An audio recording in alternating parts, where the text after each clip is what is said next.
Hey guys, Dustin PPC Pros. Just want to go over this quick video about the difference between macro optimizations and micro optimizations for AdWords.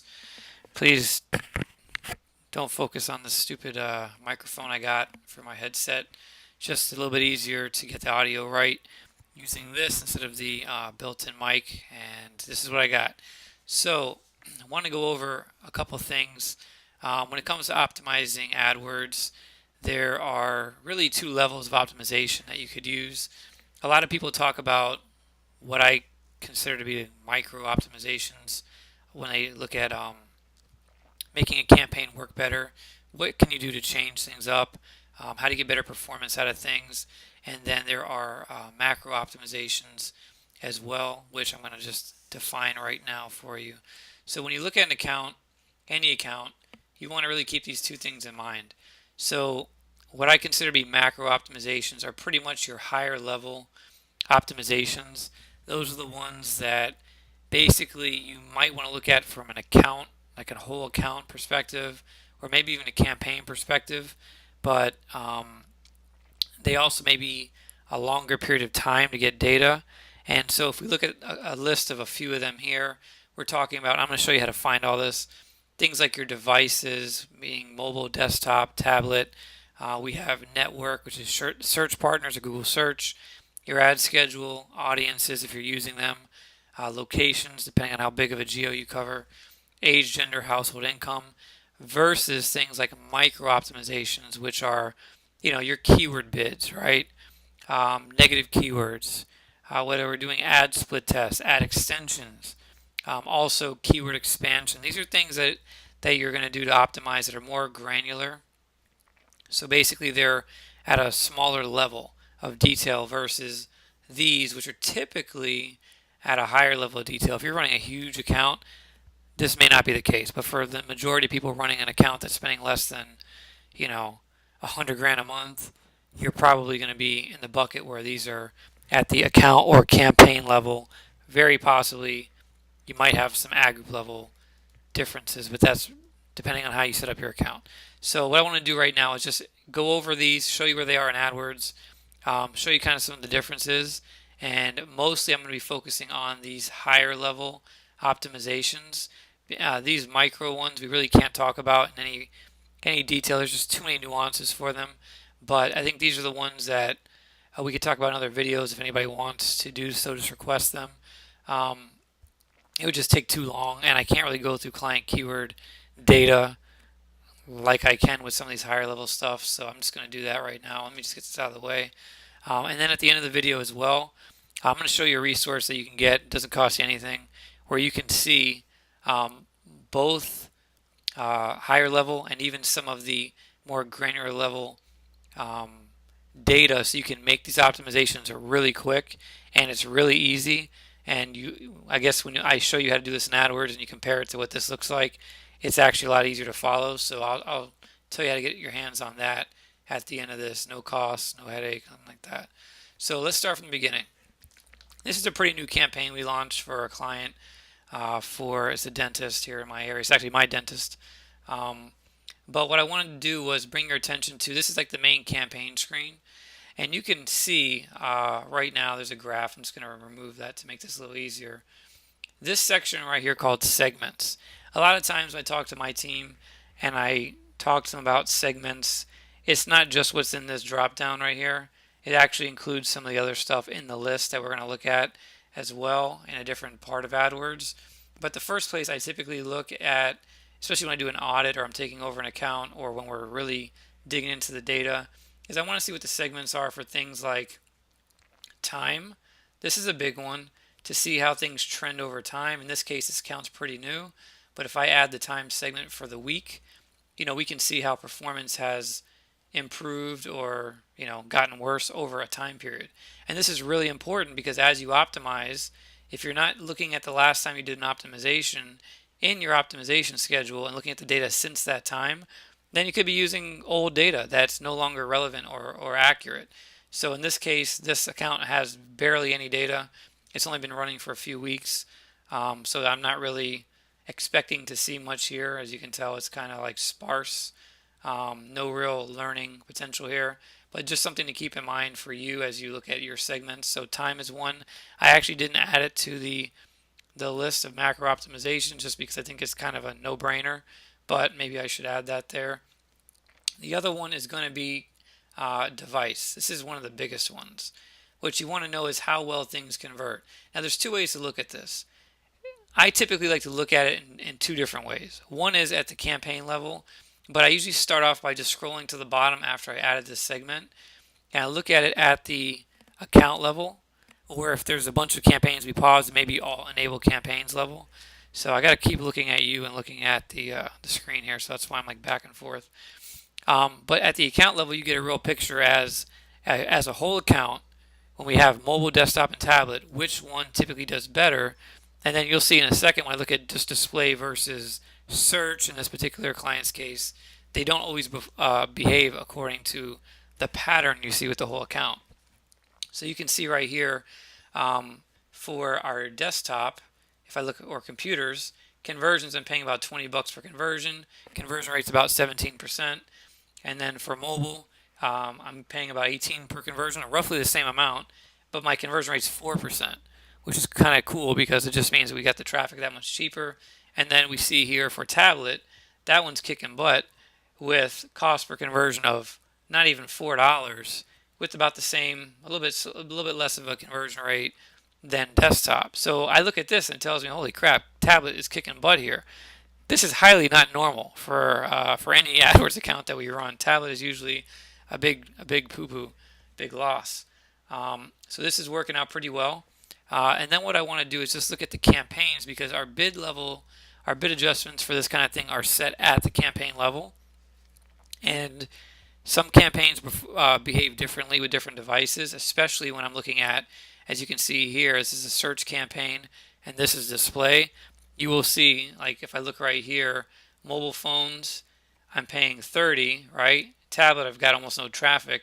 And then desktop, I'm only paying 13. So my cost per lead is half of what it is in mobile right now. I'm not going to do anything about this yet because it's still too early. But the point of it is even with our conversion rate being 25%, we're still paying $30 per lead. Here we're at 71. If I look at our display campaign for the same type of service, right, implants, you can see our tablet is getting a ton of leads, and our mobile here, which was doing about $30 per conversion here, is about 62 here. That's a big loser, right? It's not doing so well, and we haven't really got a whole lot of desktop traffic. For our veneers campaign, it's quite a different story, right? Mobile has got all the conversions so far at $6.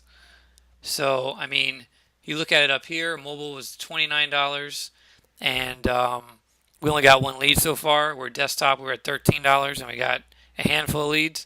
Here, for the same general area, just a different service, we've got 4 leads on mobile at a a almost $6 cost per lead. Phenomenal, right? So if we did a bid adjustment, if we look down here and we did it based on the whole account, we might make bad decisions. So that's why it's always good to look at it for the whole account to see. There might be one that's like $200. Very likely you could just negative that across most campaigns. But I like to look at it a little bit more granular than that. And as here as well, mobile is a little bit high as far as the norm, but it's got all of our leads. So this is really important. So device, I can't stress enough how important device is as a segment and how to look at it. Also network, if you're using search partners. In this case, we don't have enough volume to really see anything there. But search partners, sometimes you'll find that you lose a lot of money there. So it's one of those things you want to look at. Sometimes you do really well there. Unfortunately, you can't do anything about it. All you can do is opt out of them or add them in. You can't do a bid adjustment on them. Maybe one day Google will allow us to do so, but right now you can't. So search partners right here, same deal. I look at it for the account, and actually really all this data I look at for the whole account, and then I go look at the campaign level. Okay, so the next one in my list of macro optimizations here, it's going to take us to a different section. So you remember, or you just saw that the segment drop down here is where we found the last couple we looked at, device and network. The other ones are on the left-hand column over here, which I'm not going to go in any particular order. I'm just going to start with the one that I have in this list, which is ad schedule. So if I go to ad schedule, there's a couple different dimensions that I typically look at, which is this right here. So what I want to do is, and when you see this, this is what you're presented with, by the way. And what I'm going to show you after, the resource I'm going to give you guys after for free, is going to make this jumbled looking mess a lot easier to kind of like read through and learn from. Um, the way Google has set up their days and hours in this particular view kind of sucks. I'm actually going to look at it in the old view, the dimensions view, or now it's called reports. I'll show you that in just a second. But when you try to look at ad schedule data, don't be afraid when you look at this and you're like, what the heck? And you click on days. And the problem is you can't get rid of this stupid campaign column, which even though I said we look at it by campaign, I like to start off looking at the bigger picture first. And if I go to columns to try to clean this up, look at this. They lock it in, campaign. So the quick, easy hack for this, or not really a hack, but the way to get around it, go to your reports, predefined reports, basic, and then basic. Nope, sorry, time. Going crazy here. Day of the week or hour of the day. We're going to look at those two. Those are the two that are most relevant for the ad schedule. So I'll go to day of the week. Once again, for day of the week, for hour of the day, for some of these other things like location, age, gender, household income, the ones we're going to talk about right over here, I like to look at least a 3-month window, 3-month in the past window. If for whatever reason, this is a huge account that's getting a lot more traffic. I love this Google load issue here. But if for whatever reason I don't, I have a lot of traffic, I have a client spending 100 grand, 200 grand a month, then I may need to look at it in a 30-day window every 30 days. But typically speaking, this data is not really changing it's definitely not changing usually every week. It might change every month, but typically we're looking at a 90-day window, a 6-month window, maybe a year back. Maybe we compare those windows with how things have changed over time. We look back a year, see how it's done in the last 6 months, see how it's done in the last 3 months, right? And just get a feel for it. And I might compare it to the last 30 days. It really depends on how much data you have and what kind of business you operate. One thing, as this is trying to load here, with ad scheduling, in some cases you're only running out ads in certain hours of the day. In other cases you're running them 24 hours. So that's going to play into the data you see here. I'm running these campaigns, as you can see. There's no Saturday or Sunday traffic because he ain't open. And we're not running these ads. It's a very conservative campaign to get started with him. So we're not really running 24 hours. A lot of our clients, we do run 24 hours. We do a lot of e-commerce. A lot of that is obviously going to be 24 hours. But getting back to this, if we look at the days of the week, it's a pretty good view when it decides to load that can show us, okay, and I know these are small numbers. I would never make decisions based on this small number, but I would look and say, okay, what are our days where our cost per conversion is the best?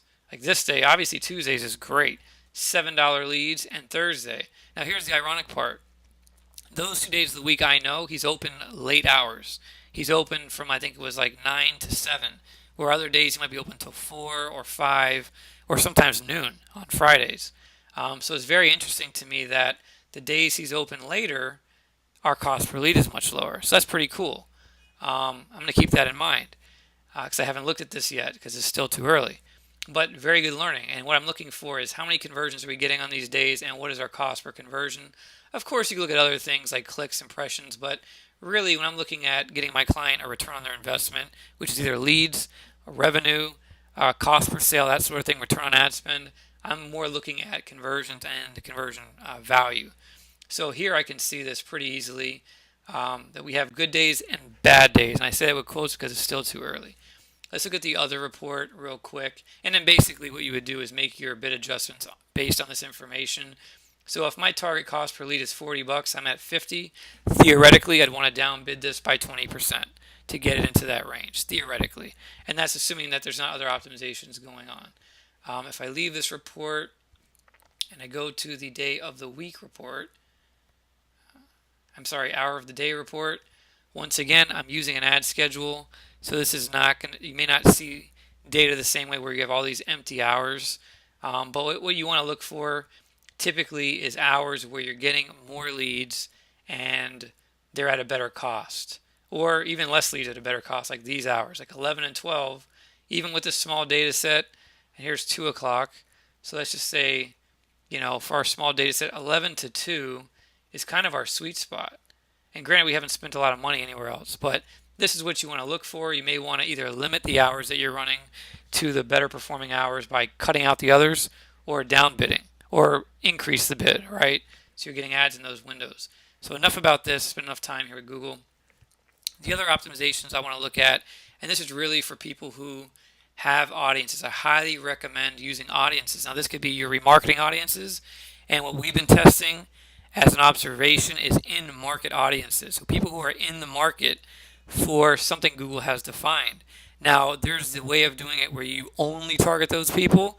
I don't recommend starting out that way unless you have a really good data behind you. But you can add them as an observation, which means Google won't only target them, but you can place a bid adjustment on people who fall into that category, or you don't have to place a bid adjustment at all, but you can see the data for people in that category and how well it converted. So I'm going to show you that real quick for this particular client. I don't know actually if we have, I say I'm going to show you, but then I don't remember if we actually have an audience for him. So hold on one second. Audiences. Sorry guys. Google, with this whole transition to the Google Ads thing, I've noticed a lot more delays in they're getting the page to load. Come on. It's supposed to be the new, faster experience, right? And it doesn't look very fast to me. All right, hold on one second. I'm trying not to, I may cut this part of the video out. You may not even see it. Yeah, I'm more than likely going to cut this part of the video out. Okay, I won't. Okay, so in this case, it wasn't too bad. You can see I created some custom intent audiences for these 2 display campaigns. We're not using any in search right now. I may switch that up. We're not really getting any traffic because our geo is really small. It's only a few mile radius from the business, with actually like maybe 5 mile radius around the business or less. So I'm not really using any, but basically what I would do here is if I had an in-market audience, in this case it's custom intent, for something that was working really, really well, then here I would just increase or decrease the bid adjustment on it. And you can see if I add a column for the targeting method, targeting setting, excuse me, you can see it is set as, targeting, because this is an ad group I created just for targeting. But that could also be an observation, which means we're not only targeting those people, we're just adding them as a layer so we can see what the data looks like. And I may actually add my other campaign, my main ad group for this campaign, which you can see we have 2 of them. If this thing would load. When this thing loads, you can see we have a ad group for both those we're targeting only with this in-market or custom intent audience, and those that are just generic in my geo. And we're going to talk about the geos and the age and gender stuff next. So I'm just going to move on to that whenever Google decides to load. So we looked at audiences. That could have been a remarketing audience, an in-market audience. It could have been an email list, right? Those are great if you have a client that has a good email list. You load them into AdWords. That could work really well. The next one, we'll look at location. For this client, you're not going to see a lot of data. Once again, it is a new account. But if I look at the location here, real quick, once this thing decides to load, I'll just go back to all campaigns. Sorry, guys. The joys of working on the internet, huh? All right. Okay, all campaigns. Let me just get rid of this segment. I like to keep it clean. My goodness, man. Alrighty, here we go. Okay, so locations. Find it more. Sorry, I'm just like fumbling around. Locations right here. This is going to be, there's 2 different ways to look at this. Once again, the resource I'm going to give you after this is actually going to be a little bit easier to look at this data because there's 2 different ways to look at it. You look at it from your targeted locations. This is locations that I actually put into AdWords, that I said, AdWords, this is what I want to target. And then there's geographic report, which is basically where people were located, right? And this is also locations that maybe I didn't target, but based on my settings, people were in those locations. So for example, if I go to that report, and you could break this down, we'll just go by city. This city here I'm not targeting. This city here I'm not targeting. But it's showing up because people might be doing a search with their intent. Basically, they might be searching from, like, let's just say their job, but they're using a keyword that includes my city, and that's one of my target keywords, right? So it could be one of those things. I'm not actually targeting it, but now I can see, wow, I'm not targeting this location, for example, but man, we're getting some cheap leads from there. Here, we spend 35 bucks, we ain't getting nothing. I don't even like this location, actually. I'm going to get rid of it, or I'm going to exclude it after this video. But you understand that's the difference. If I go to my targeted locations, and once again, I want to see them per campaign. If I go to my column section, once again, I'm stuck with this stupid campaign lock, even if I'm at the whole account level, which is why the resource I'm going to provide to you guys, I'll show you in just a minute, is going to make this a lot easier. So don't worry about that. So geos, the same deal as everything else. Here's where you find them. You want to look for the ones that perform the best, either in AdWords, either both the targeted section, geographic report, or in the tool I'm going to provide you guys. And downbid, upbid, remove, add, whatever you think makes sense.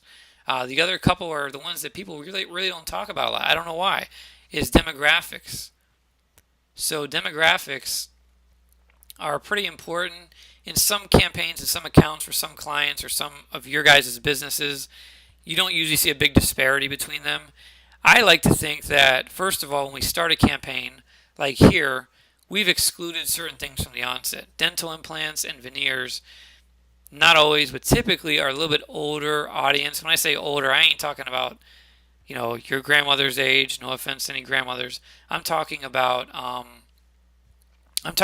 people whose teeth have been around long enough to maybe need to be upgraded or updated, right? They lost teeth, whatever. So we're going after, right out of the gate, a little bit older demographic. But what I want to see is how the different ages perform for the account. Right now you can see there's ad group view. Typically I like to look at the account view or the campaign view, but I'll start with this one. And you notice I switched the view and it took a minute to update. Okay, great. So here we can see columns for conversion. So 25-34, really low cost per lead as a whole. 35 to 44 is 16 bucks as a whole. And then we get down here to 65 plus, my hypothesis may have been correct. We're getting $7 leads and a good number of them for where Google has identified people. Now you can see right here, you don't always have, for example, this is all the ages they were able to find, but sometimes what you find is there's a really big other section or the total account section where Google was not able to identify people's age. And it will either go into unknown in this case, or sometimes like when we're looking at the other ones like gender or parental status, household income, Google doesn't know. So they don't even give you an unknown. They just kind of bunch it together with everything else. You're not seeing the data from it.